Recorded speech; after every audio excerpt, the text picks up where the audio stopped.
Hello viewers, welcome back to my channel S2V vlogs.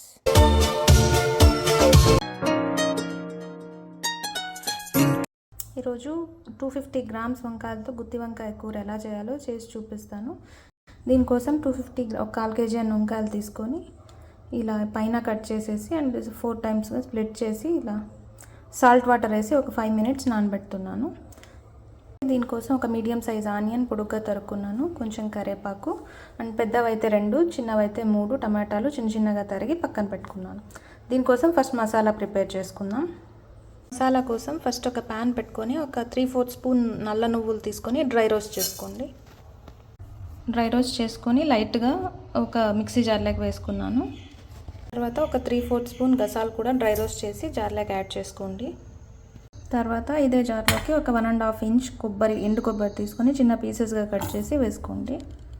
తర్వాత 3 లవంగాలు, ఒక 1 ఇంచ్ చెక్క, ఇవన్నీ వేసి ఫస్ట్ ఫైన్ పౌడర్ చేసుకోండి. తర్వాత ఇదే జార్లోకి ఒక 1 ఇంచ్ అల్లం చిన్నగా తరిగి వేసుకుంటున్నాను. అలాగే ఒక చిన్నవైతే ఒక 6, పెద్దవైతే ఒక 4 గార్లిక్ క్లోవ్స్ కూడా వేసుకొని మళ్ళీ గ్రైండ్ చేసుకోండి. తర్వాత ఇదే జార్లోకి ఒక చిన్న సైజ్ ఆనియన్ చిన్న పీసెస్గా కట్ చేసి వేసుకోండి. అలాగే కొంచెం కొత్తిమీర ఇది వేసి మళ్ళీ గ్రైండ్ చేయండి. వాటర్ వేయొద్దు, వాటర్ వేయకుండా గ్రైండ్ చేసుకోండి. తర్వాత ఇదే జార్లోకి రుచికి సరిపడే సాల్ట్, 1 స్పూన్ కారం, 1 స్పూన్ ధనియా పౌడర్, అలాగే ఒక 1.5 స్పూన్ డ్రై రోస్టెడ్ పీనట్స్ ఇవన్నీ వేసి మరీ గ్రైండ్ చేసుకోండి.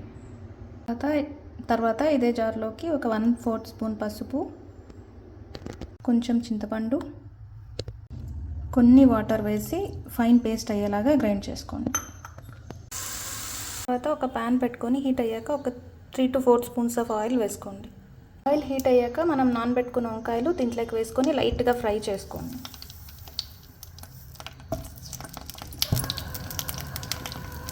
ఇలా లైట్గా ఫ్రై అయ్యాక పక్కన తీసి కూల్ చేసుకోండి.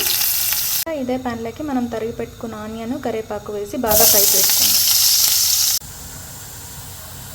ఆనియన్స్ బాగా ఫ్రై అయ్యాక మనం తరిగి పెట్టుకున్న టమాటా కూడా వేసి బాగా ఫ్రై చేసుకోండి. వంకాయ బాగా కూల్ అయిపోయాక మనము గ్రైండ్ చేసి పెట్టుకున్న మసాలా తీసి వంకాయ లోపల స్టఫ్ చేసుకోండి. ఇలా అన్ని వంకాయలకు మసాలా అంతా లోపల బాగా స్టఫింగ్ చేసేసుకొని పక్కన పెట్టుకోండి. తర్వాత టమాటా ఇలా బాగా ఫ్రై అయిపోయాక మనం స్టఫ్ చేసి పెట్టుకున్న వంకాయలు యాడ్ చేసుకోండి దీంట్లో. తర్వాత మిగిలిన మసాలా కూడా యాడ్ చేసేసుకోండి. తర్వాత ఒక స్మాల్ గ్లాస్ వాటర్ వేసి వంకాయలంతా బాగా కుక్ అయ్యి వాటర్ అంతా ఆల్మోస్ట్ డ్రై అయిపోయి మసాలా థిక్గా అయ్యే వరకు బాగా కుక్ మిక్స్ చేసుకొని మీడియం టు లో ఫ్లేమ్ అడ్జస్ట్ చేసుకుంటూ, ఎక్కువగా కలపద్దండి లేదా వంకాయ విరిగిపోతుంది.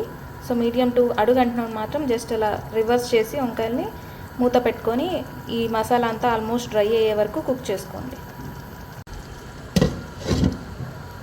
మధ్యలో మూత తీసి జస్ట్ ఇలా రివర్స్ చేసుకోండి వంకాయని, ఎక్కువ మిక్స్ చేయొద్దు. అలాగే సాల్ట్ కావాలంటే ఈ టైంలో మీరు అడ్జస్ట్ చేసుకోవచ్చు. సాల్ట్ కానీ కారం కానీ కావాలంటే ఈ టైంలో అడ్జస్ట్ చేసుకొని ఇంకొంచెం యాడ్ చేసుకొని మూత పెట్టి మళ్ళీ ఉడకపెట్టుకోండి ఫుల్ ఆల్మోస్ట్ డ్రై అయ్యే వరకు. సో ఇలా మసాలా అంతా థిక్గా అయిపోయి ఆయిల్ బయటకు వస్తుంటుంది కదా, ఈ టైం వరకు కుక్ చేసుకోండి లో ఫ్లేమ్లో పెట్టుకొని. తర్వాత స్టవ్ ఆఫ్ చేసేసుకొని సర్వ్ చేసుకోవడమే. నా వల్ల కాదే బొమ్మా, నీ కళ్ళు చూస్తే అమ్మా కిక్కెక్కుతోందే జన్మ, అమ్మ అమ్మ అమ్మ. నా వల్ల కాదే బొమ్మా, నీ కళ్ళు చూస్తే